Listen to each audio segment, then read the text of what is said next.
Paleosol. How Paleosol investigation they Paleosol. How the Paleosol investigation that help in the sequence stratigraphic interpretation, and what role Paleosol play. Now, Paleosol, it actually plays a major role when you apply the sequence stratigraphy in a continental succession. Continental.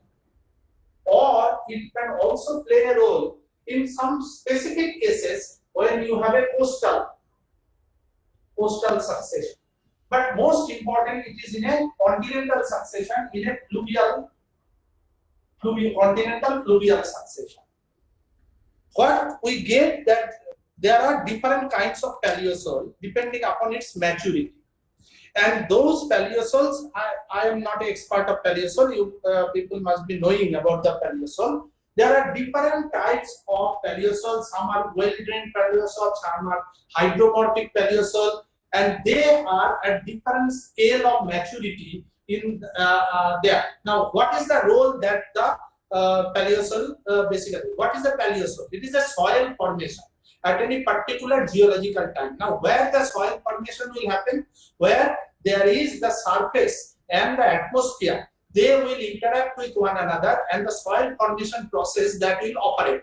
No subaquatic surface can be a soil forming process. Any surface for making a soil, it has to be sub-area so that it can interact with the atmosphere and the biosphere and the soil forming process is there. Now, any surface, if it is exposed to the subaerially, that is actually talking about the formation of a unconformity, and that is help us in the delineation of the unconformity by means of the presence of the Paleosol. I will now draw a diagram that will talk you that how the Paleosol and what is the character of Paleosol that help in the different kinds of fluvial succession development and the history of the fluvial succession evolution.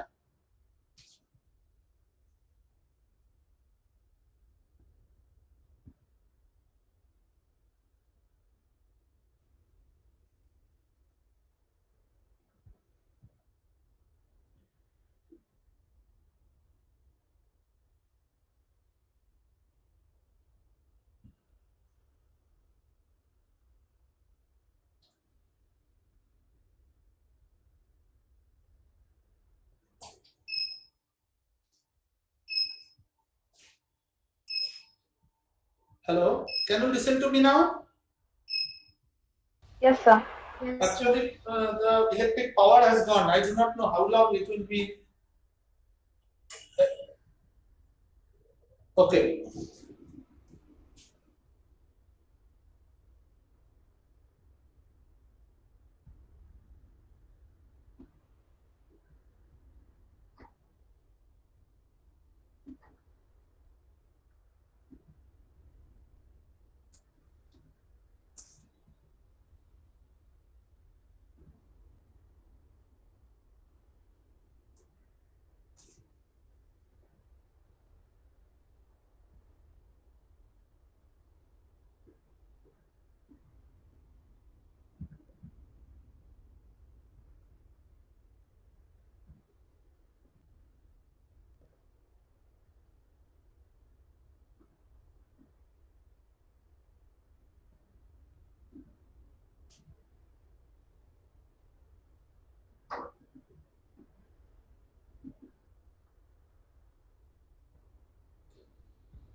The figure is visible?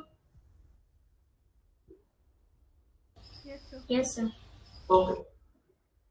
So you draw the figure, then I am explaining.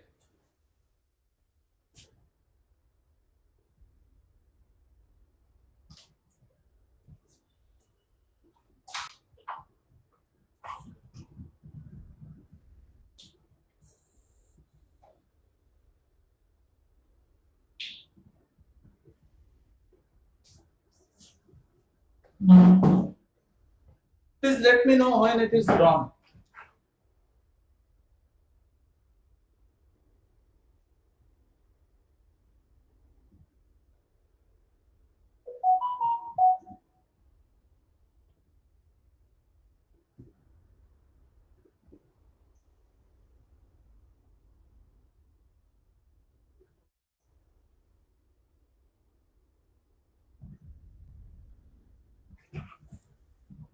Now, what actually we are trying to show here?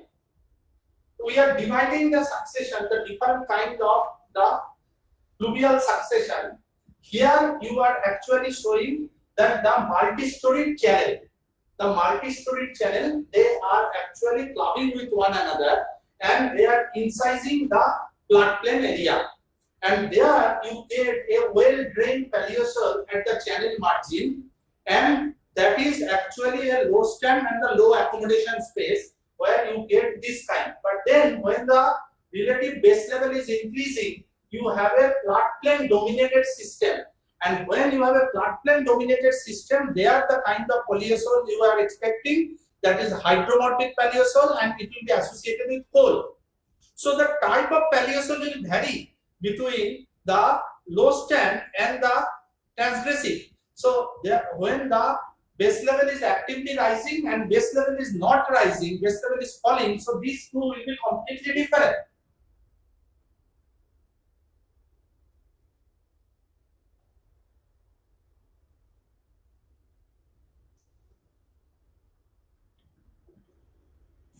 Is it clear?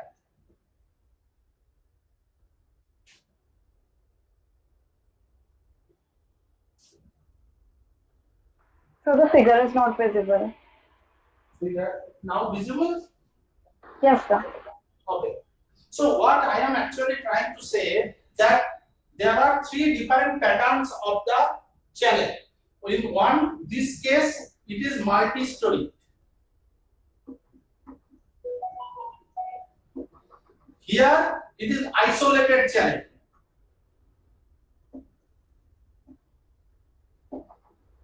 It is a floodplain dominated. The channels are isolated, and they are actually multilateral channel.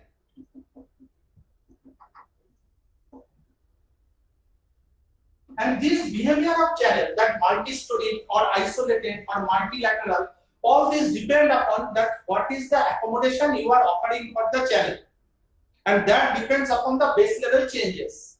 So sometimes the base level is low, so the channels they will be more, they are superimposing on one another, and that will be the character of the channel, and the channels will be easily migrating channels. Channels will not be stagnant channels. So what will happen if the channels are migrating? So the paleosol which will be forming at the floodplain of one channel, that will be incised by the another channel.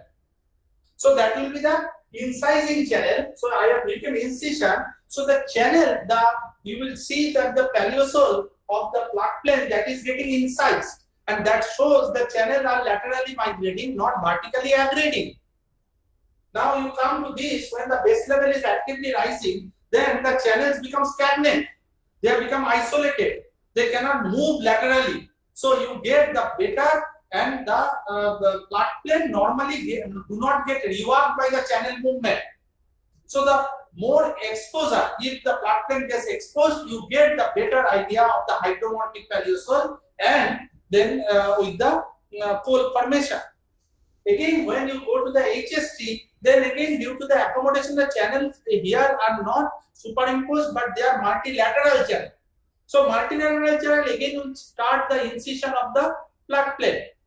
So both the HST and the LST, they are pattern of channel stacking is different. One case multi-story, another case multilateral. But the result of the incision of the flat plane paleosol will be there in both the cases. Whereas when you have a transgressive system track, the channels are isolated, flat plane dominated, and there you will get the hydromorphic as well as the paleosol or the pole. So that is the general pattern that how paleosol that basically help in the interpretation of the sequence stratigraphic development of the pluvial succession. Okay.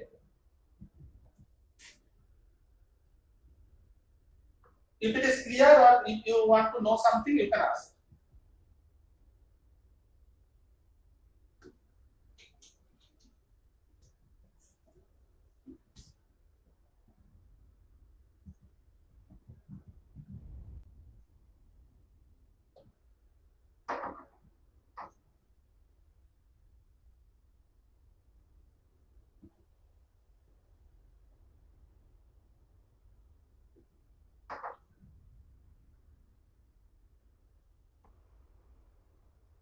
People also take the help of ichnofossil or trace fossil.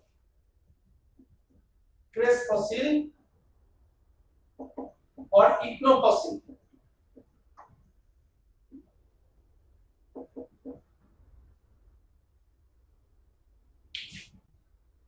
That also help particularly in the coastal succession where the continental and the marine they are interacting with one another. There the trace fossils also help in the because there are I have already discussed trace fossil. I will not repeat it there. I discussed in the sedimentology course, so I will not repeat here. But there I have showed you that how Xylecher he basically classified the trace fossils depending on the different bathymetry. And you all have seen that the scolithos, then glossy fungites, then cruziana, then the nerites. So all these they are the bathymetrically divided into different bathymetric zone. So mostly what is the general character of the trace fossils? If you are in a shallow water and a deeper water, what we know in the shallow water, the main the energy is high, the wave energy is high, current energy is high. So normally the trace fossils that will be vertical burrows. So the most of the vertically oriented trace fossils, the vertical burrows, they will be more concentrated in the shallow water because of the high energy of the wave and current. Whereas if you move to the more deeper water, because of the lesser wave and the lesser current, that the surface energy is low. So organisms can happily stay on the surface and you will be getting more bedding plane structures rather than the vertical structures. They will be happily roaming on the surface for their food, for their shelter. So the general pattern is that from shallow to deep, you will be getting more vertical to more horizontal. So that tendency of the trace fossils that shows that what is the relative bathymetry of the different strata and the development of the different trace fossils. So ichnofossils are very good. Also, we have the different suppose the peridolite, then treponite, then squamia. All these, what are those? That peridolite, these are they basically have very hard ground. They actually they do the burrow in the hard ground. You have a woody surface.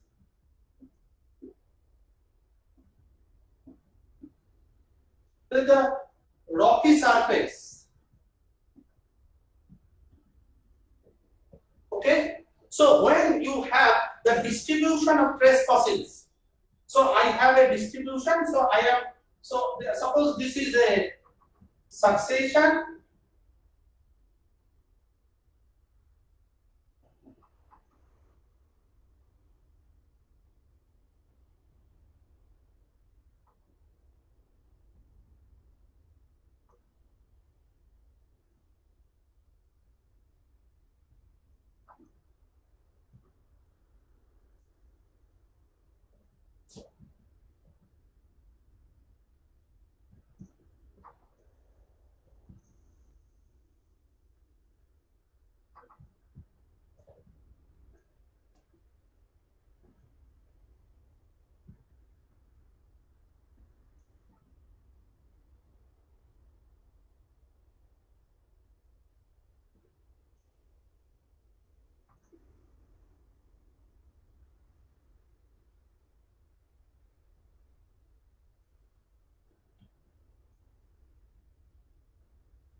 So what I am getting that I am getting these are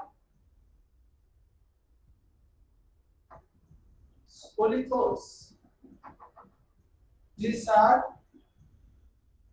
diplococcus.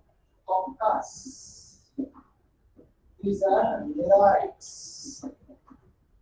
Clusiana. This is against polythos. These are sand.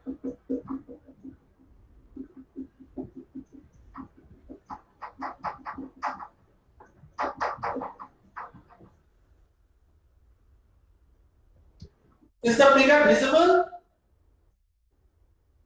Yes, sir.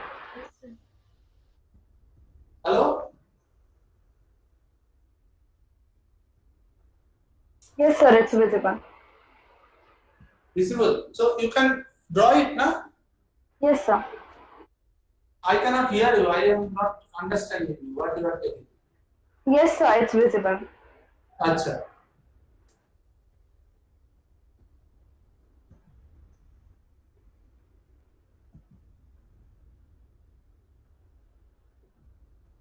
So this is a sandstone shell alternated succession, and in this sandstone shell alternated succession, maybe at some places you have some cross stratification, but in many cases you are not able to do really proper the cross stratification and all these things. But when you will be taking the signature of the trace fossils, what you are getting that you have the spolithos, then you get the diplococcus, you get the nerites and the clusiana, and again you are getting spolithos.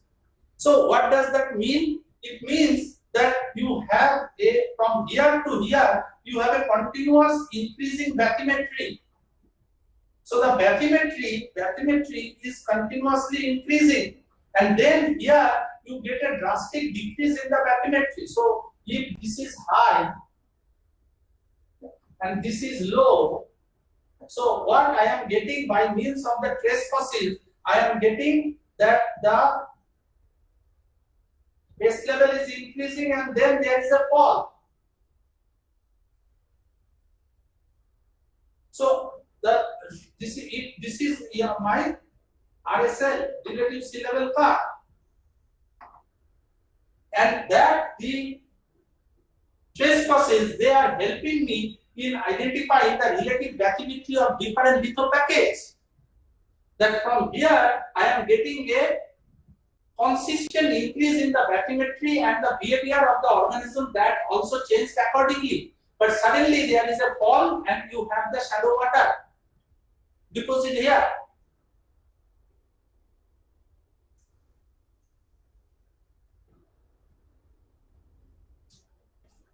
Is it clear? Yes, sir. Okay. So this is how the trace fossils, they basically help also in our sequence category. Question is that I am discussing the different kind of proxy which help us in our interpretation. It is not that all the proxy will be available at every place. There you may have some proxy some place, you may have some other proxy, but you should, all these proxies should be in your mind that when I will be working in some area, these are the things I may look for.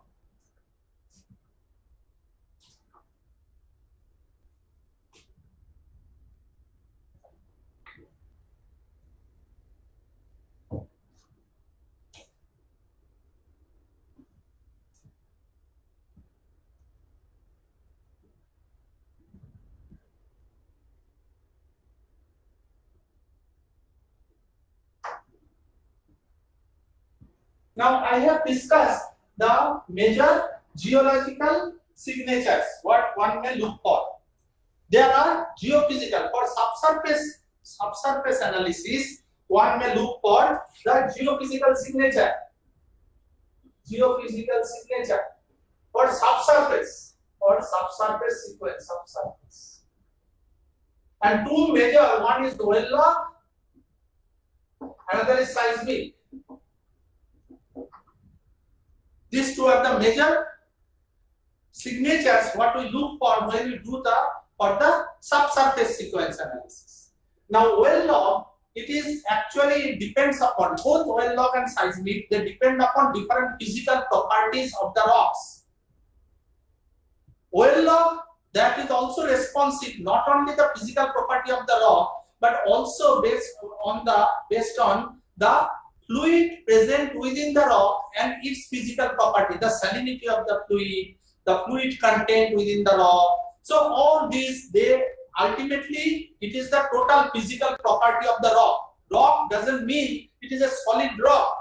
When we talk about the sedimentary rock, a sedimentary rock has a huge amount of, depending on the different varieties of the sedimentary rock, it may have the porosity and permeability. And those porosities, they can hold water, oil, gas, so any kind of fluid. And those fluids can also contribute in the physical property of the rock. It is not the hard part of the rock, the minerals, they only contribute to the physical property, but the fluids which is present within the pore spaces of the rock, that also contribute to the physical property of the rock. And based on those physical properties of the rocks, that we can determine particularly the SP log, self potential SP log. Well, I will not discuss this here in geophysics class. Next semester, all this will be discussed. Self potential, then gamma log. It is also known as shell log, resistivity log, sonic log, neutron log. All these logs, they basically help us to identify, particularly the SP and gamma. They are very, very good for identifying of the different lithology. So they are also called the litholog. So the identification of subsurface lithology and then the different kinds of the stacking tendency, all these that basically is identified by means of the well log. And the well log help us in identifying the subsurface lithological strata, their spatial and the temporal variation. Now it's coming on to the seismic. I am not going into detail of log because that is will be talked about in the geophysics class.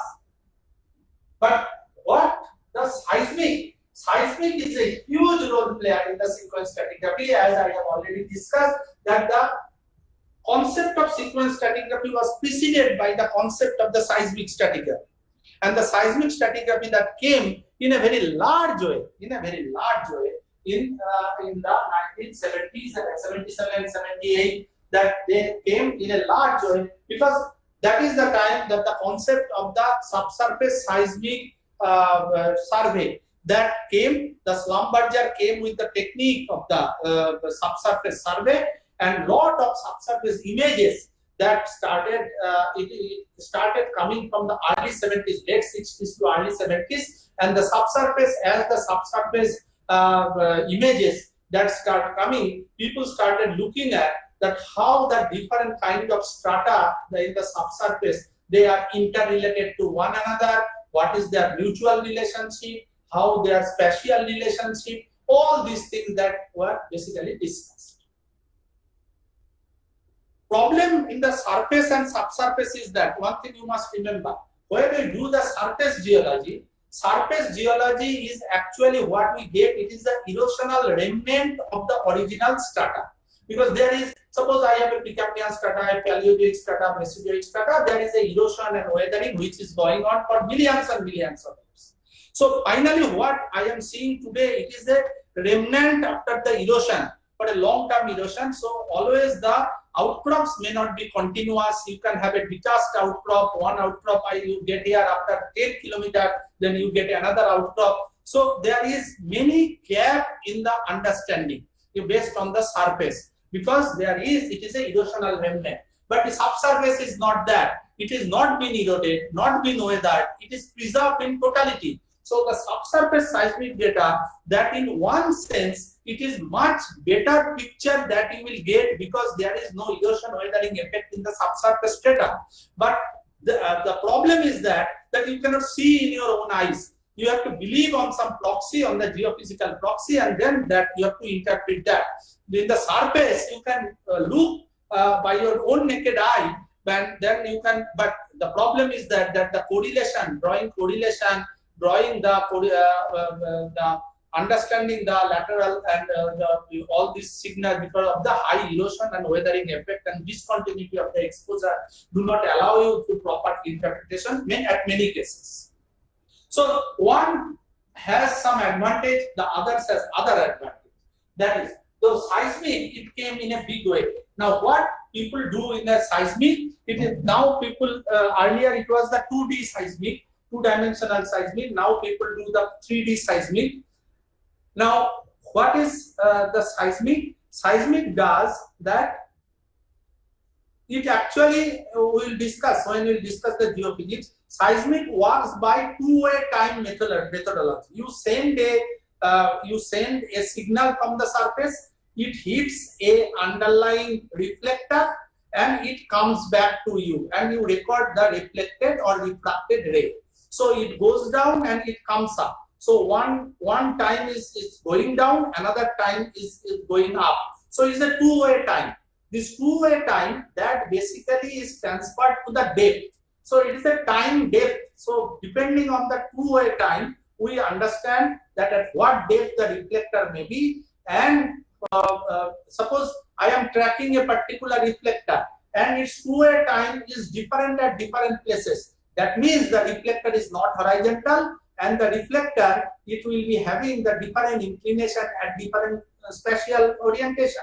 So all this that basically people look at, and those, and what is a reflector?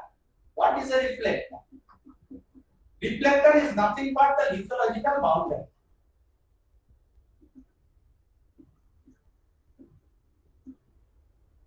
Lithological boundary. Now why? Because the passage of seismic wave through a particular strata, it depends upon the elasticity and acoustic impedance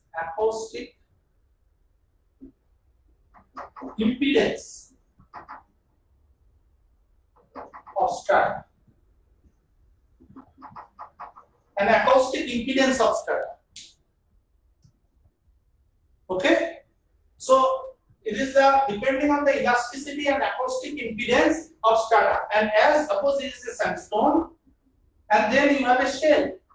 So if you pass a seismic strata, and as it is passing from sandstone to shell, the ray will get deviated because the acoustic impedance and elasticity value is different. And this change that it marks this boundary. There are number of rays you are passing, and each one is shifting. So that makes a discontinuity here, and that discontinuity when you trace, that becomes a reflector. Is it understood? What is a reflector? Yes, sir. Okay.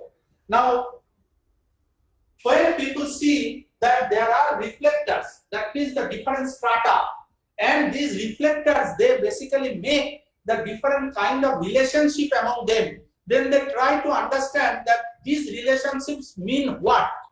What is the meaning of these relationships? Now I will tell you some of the relationships of the reflector what we take.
these are the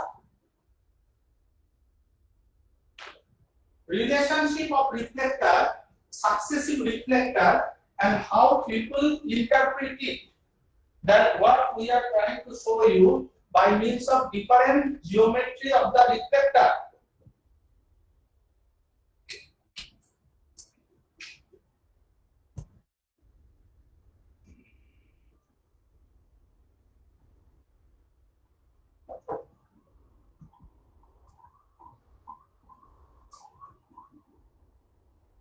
Okay, have you drawn it?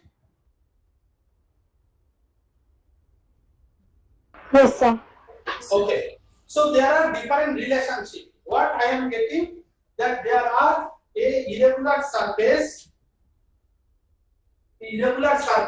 and all the reflectors, they are they are actually truncated against that surface, and the surface is at the top. Surface is at the top, and the underlying reflectors, they are getting truncated by this surface. Then I call it a unconformity. This kind of underlying subsurface relation. When I see that it is an unconformity, or we call it a truncation surface, so any kind of the depositional break, this actually marks you the depositional break.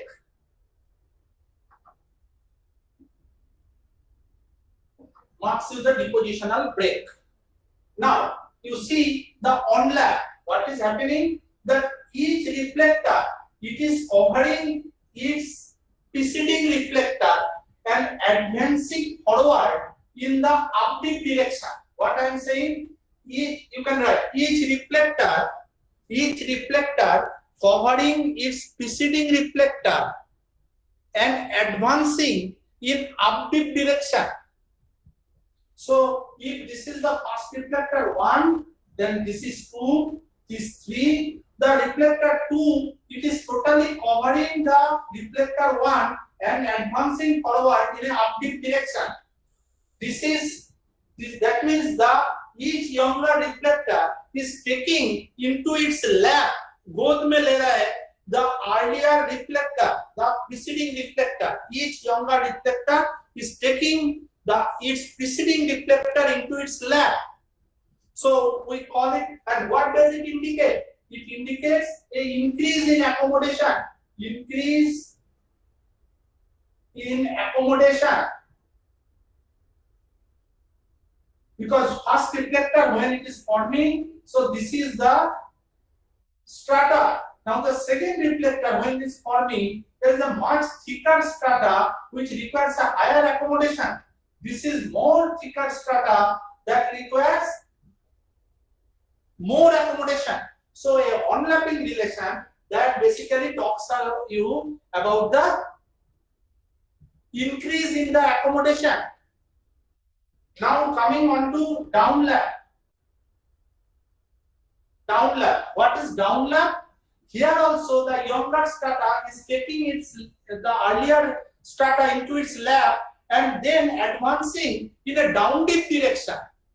The earlier one on lap, it is advancing in an up-dip direction. A downlap, the younger strata will be advancing in a down-dip direction. So this actually talks about the progradation.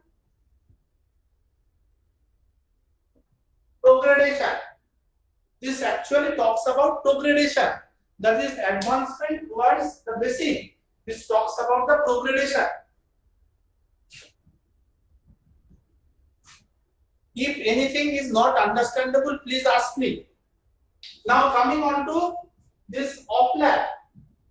What is happening? That this is 1, this is 2, this is 3, this is 4. So each strata, it is leaving its earlier strata exposed. It is not covering some portion of its earlier strata.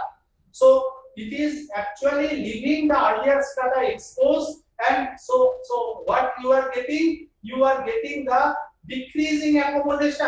Decreasing accommodation.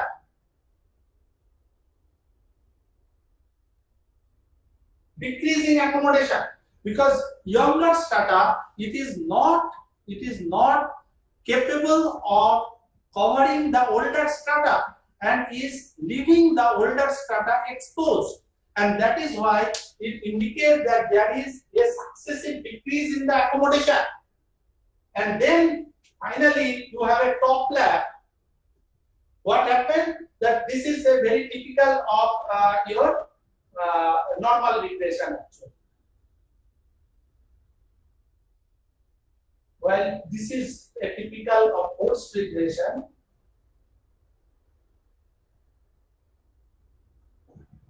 Now here again you are getting something like this, where the underlying strata, they are truncating against a single overlying strata, a single overlying, but that is not a uneven surface.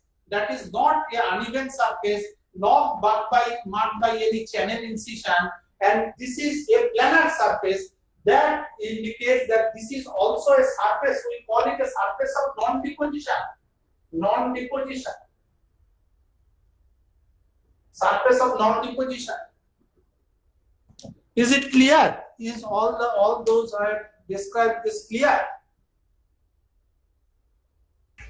So can you repeat forced regression part? Which one? Forced regression. The truncation. Forced regression I will be discussing. Forced regression in detail I will be discussing. I will discuss normal regression, forced regression separately. Just remember that there is a difference between these two truncation.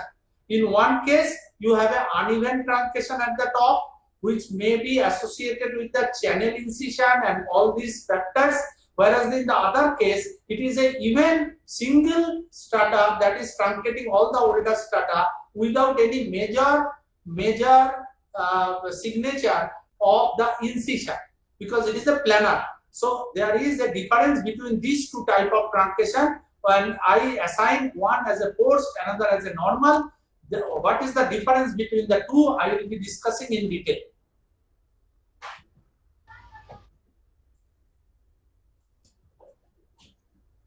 Now, all these signatures of the strata, that basically is utilized in case of the when we use the seismic in terms of our sequence stratigraphic interpretation. And this is how, in a spatio-temporal scale, when people identify this different stratal relation, they try to understand, okay, this is the time when accommodation is increasing, then this is the time accommodation is decreasing. So when accommodation is increasing, this may be a transgressive phase, this may be a regressive phase. So subsurface data strata based on the well log as well as the seismic, that is basically, so the people do the sequence stratigraphic analysis of the subsurface strata, and based on that, where one should go for any kind of hydrocarbon accumulation, where one should expect the hydrocarbon accumulation, that they predict.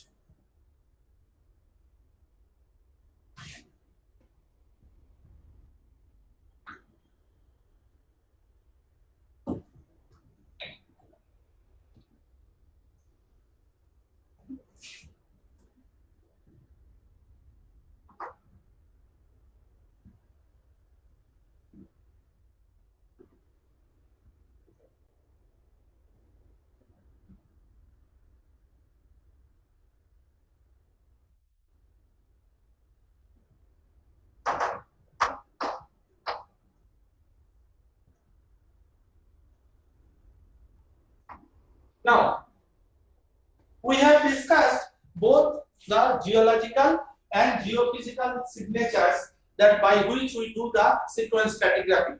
But before we go for all these signature and its the role of this signature in sequence, the first thing what we want to know, where the basin where I am going to do the sequence stratigraphy, what kind of tectonic setting that I am expecting in that basin. What kind of tectonic setting I am expecting in that basin? Am I working on a divergent extensional basin? Divergent extensional basin? Or I am working in a foreland basin? Because that will, the tectonic background of the basin, that gives us idea on which direction I expect the higher accommodation, which direction I expect the sediment delivery, which direction I expect the higher subsidence. So all these, that is, suppose when I go for a divergent basis,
you can see all the figures. Yes, sir.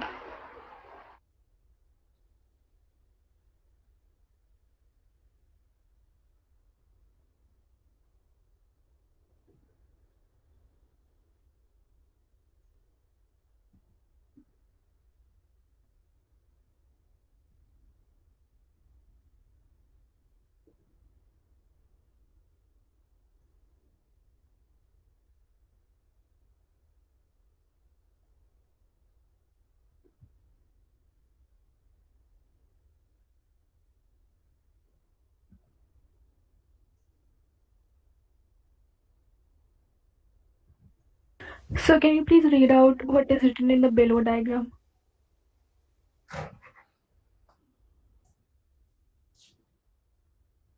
Fold land, this is fold deep, fold bulge, back bulge,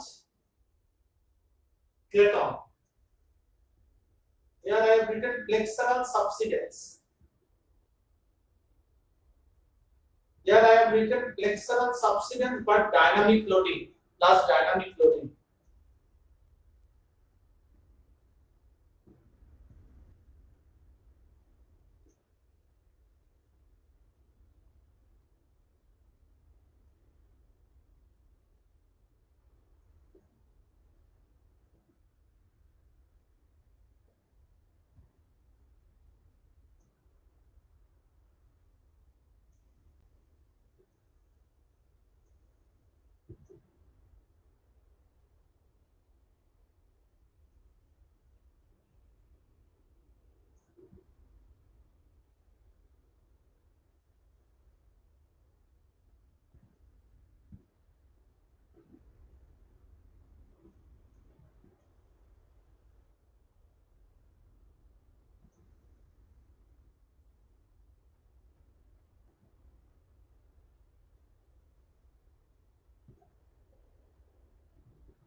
Is it done?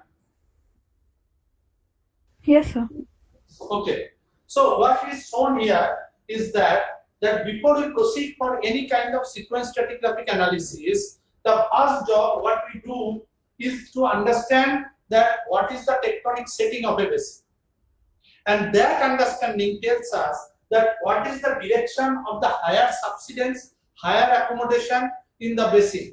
If you see this is a divergent passive margin basin, you can see that it is flowed by a ridge setting and then it has become a passive margin. So what you are getting, there is a linear subsidence from the proximal to the distal part. So the subsidence become linear and you expect the more higher accommodation as you go to the more distal part. Now coming on to this foldland basin, you have a tectonic load here, and then because of tectonic load, this plate because of is elasticity and its flexural character, it causes the flexural subsidence in the frontal part near to the load, and then there is a bulge, and you have a shallow back bulge. So the higher accommodation you always get, and as the load will go on increasing, you get the more and more subsidence near to the load rather than, so the near to the load you have the higher subsidence in the proximal part. So this is where here you are getting the more subsidence in the distal part, here you are getting the more subsidence in the proximal part near to the load.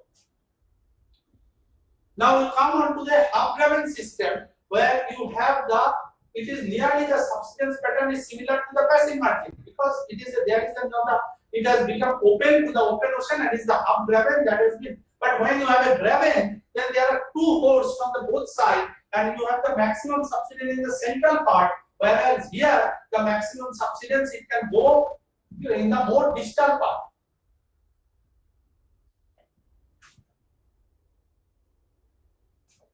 Okay? Yes, sir. Okay.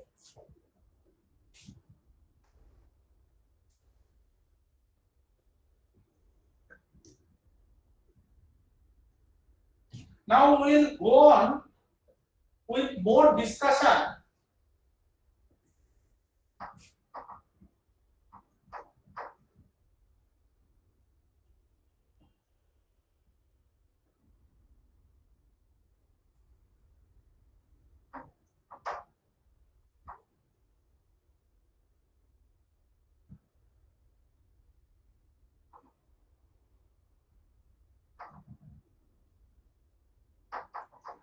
we will go on with more discussion with the sedimentation.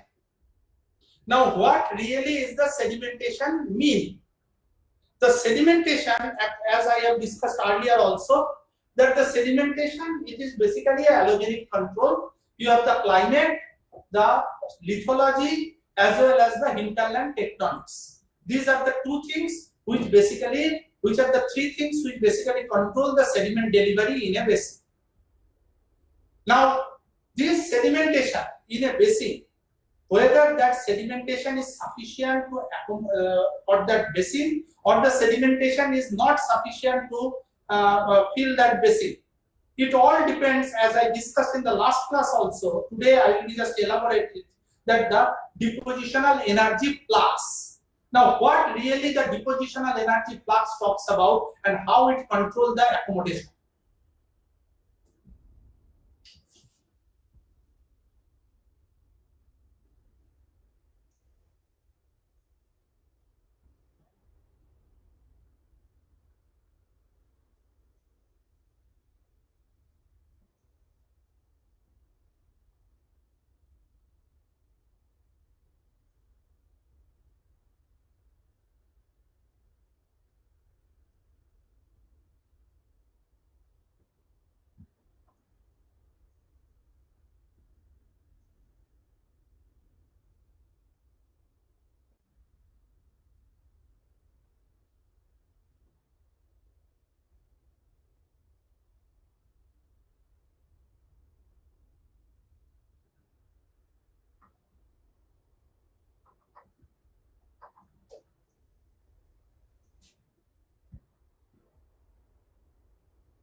Now, the first concept, I have drawn three figures, 1, 2, 3.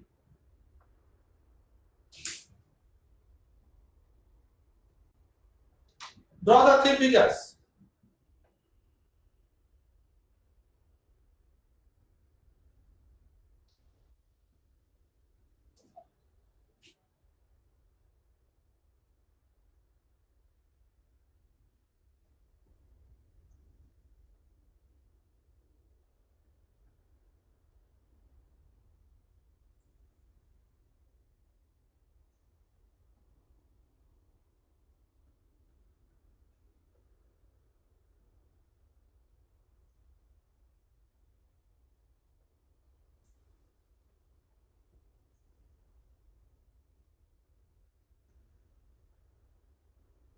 Have you drawn it?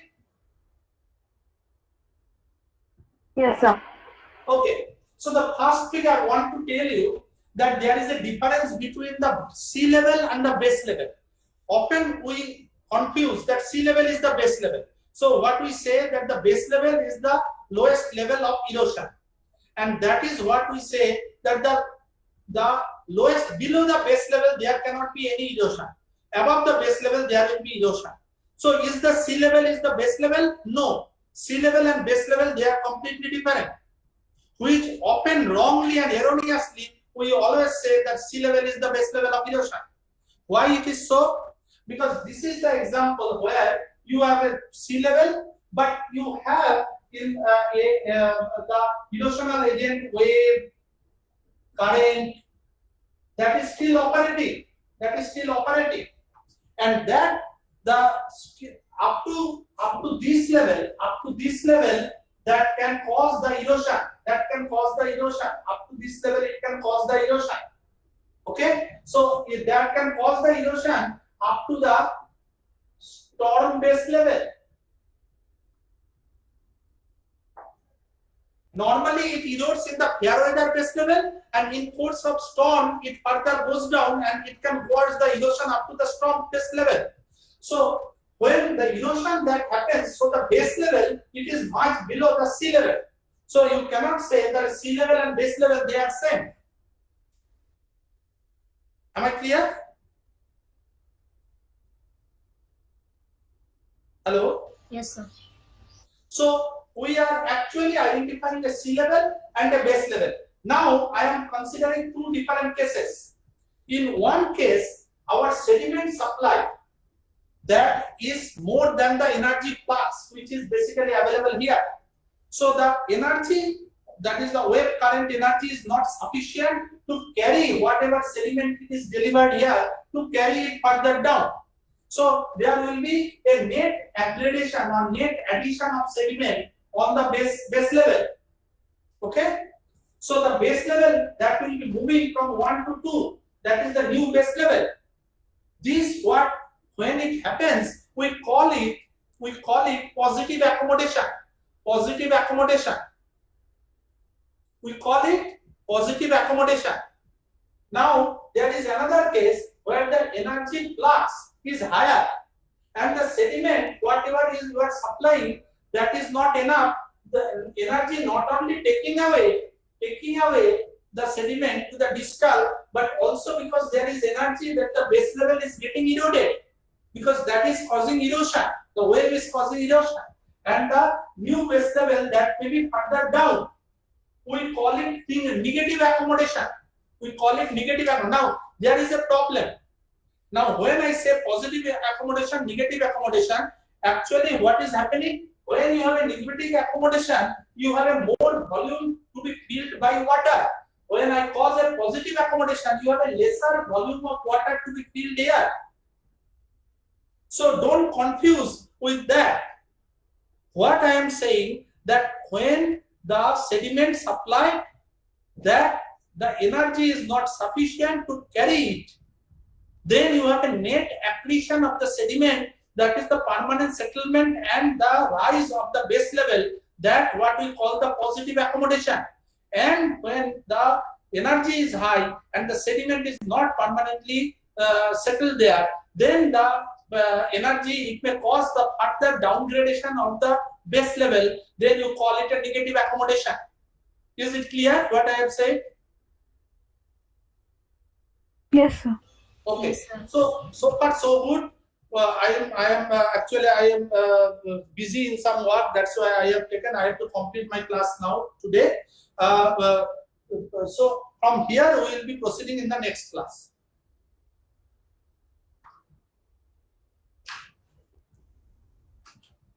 Okay, sir. But this portion, if there is any problem, if you feel that there is some problem in this understanding, please revert back to me in the next class as well, because these are very important concepts. Okay, sir. Thank you. Thank you, sir. Thank you so much. Thank you, sir.